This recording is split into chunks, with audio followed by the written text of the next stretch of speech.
Hi, I'm Claire and welcome to my channel. I am just going to be sharing my homeschooling journey as a neurodivergent mom of neurodivergent kids, and it's going to be a little bit different than maybe what you're used to because my oldest is 3.5, but he is also gifted, so we're just going for it because as much as I wanted to try and wait until he was older to really get into homeschooling, he absolutely begs for school and he loves to do like school-like activities. So we are doing the child-led thing and we're letting him take the lead. So I'm just gonna go through what we're doing right now for like summer school because it is definitely a little bit lighter just for my own sake. But we've been homeschooling kind of on and off throughout this past school year. So we started, I guess he was in the end of his 2-year-old year. So he has a fall birthday. So this year he's going to be turning 4. So we're kind of saying that he's in pre-K, but this is for summer school. So first thing is that we are Catholic, so we do have like religion as part of our school. So we are going through this, the Great Adventure Kids My Catholic Picture Bible Stories, which we're really liking.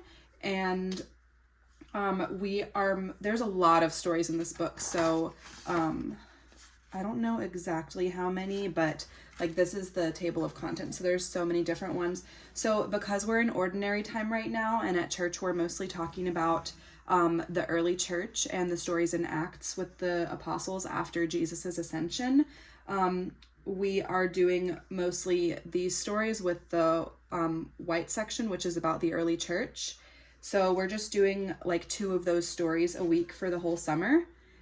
And sometimes we'll pull out some other books. So like I've got these Catholic Children's Treasure Box books that we're kind of doing a little bit, but I really want to try to do the Mater Amabilis like loosely. We're not completely following it, but we will be following their religion curriculum for the school year. So my son likes those, but we're also kind of trying to save them for during the school year. But yeah, that's what we're doing for religion. And then the next subject is reading. So my son absolutely adores reading and he picked up his alphabet really quickly.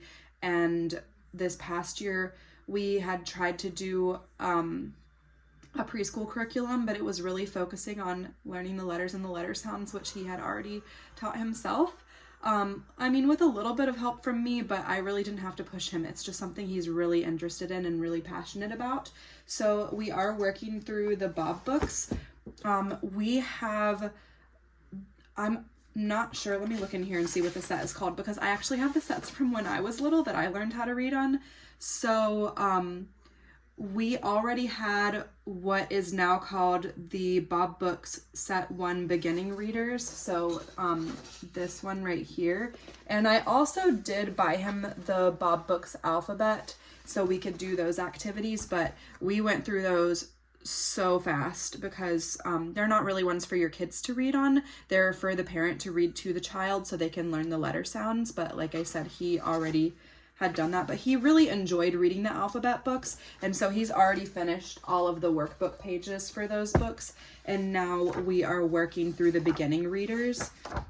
So he has been reading those to me, and we've been working on sounding out words and blending sounds. So we are just still working through those beginning readers, and I think we probably are going to finish those by the end of the summer. Hopefully not too fast. I did already buy the 3rd set that's part of this book, which is the Bob Books Rhyming Words. So I'm thinking that's what we'll be doing at the beginning of the school year. So we'll just focus on the beginning readers for the summer, but we'll see. I'm trying to go at his pace, and sometimes he moves really fast and sometimes he gets a little less interested. So the next subject that we are doing in the summer is math. And I got this Kumon Simple Addition workbook because he right now can count to I would say independently without any help, he can count to 50. He understands counting to 100, but sometimes he needs like a little bit of reminders. So we already did the Kumon counting to 100 with stickers I guess it's kind of still the beginning of the summer, but I guess we did that in May, which was after our co-op ended.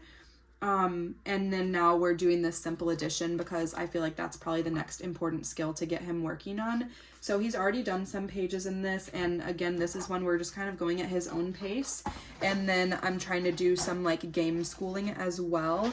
So we have the counting bears that has like, you can do patterns with them or counting them out on the buses, but I'm kind of making some of my own activities. So our set came with these dice. One has the colors and one has the numbers. So I'll have him roll them. And so if he like rolled a green and a 2, he would count out 2 green bears. And then we would roll again and, you know, get 3 blue bears. And then I would have him say, okay, there's 2 green bears and 3 blue bears. How many do we have when we add 2 and 3 together? We have 5. So that's one of the games that we're kind of doing with, you know, just these little classic bear counters. And he really likes those. I am probably going to buy another set because we did get Kindergarten Math with Confidence for this upcoming school year. And I think it said you need 100 counters for that one. And this, I believe, has 60. So I'm going to buy another set of these also because my daughter, who is 1.5, really likes playing with the counting bears too. So then we'll have some extras so she can do those while we're working with him. And then something else that we have just for fun for math is that we have like the pattern blocks, and I've been going on Teachers Pay Teachers and getting some little templates for him to use with these. And we also have a set of playing cards. So there was another YouTuber who shared some different playing card games she does with her kids. Our favorite one right now is Trash, which is working on 10 frames. So I'll try to link that video below so that you guys can see how to play that game. And that's what we're doing for math. Yep, that is all I have for math. So the next thing is science, and I thought it would be really fun to learn about the ocean and science this year. So this is the Ocean Anatomy by Julia Rothman. It is very detailed, so we are definitely not going to be reading the whole thing this summer by any means. I am also probably going to simplify some of this stuff because, like I said, my son is 3.5, but he does like to go really into detail on science, and his favorite subject really is zoology. So I think he'll find marine biology interesting too, and we'll just kind of tone it down for his needs.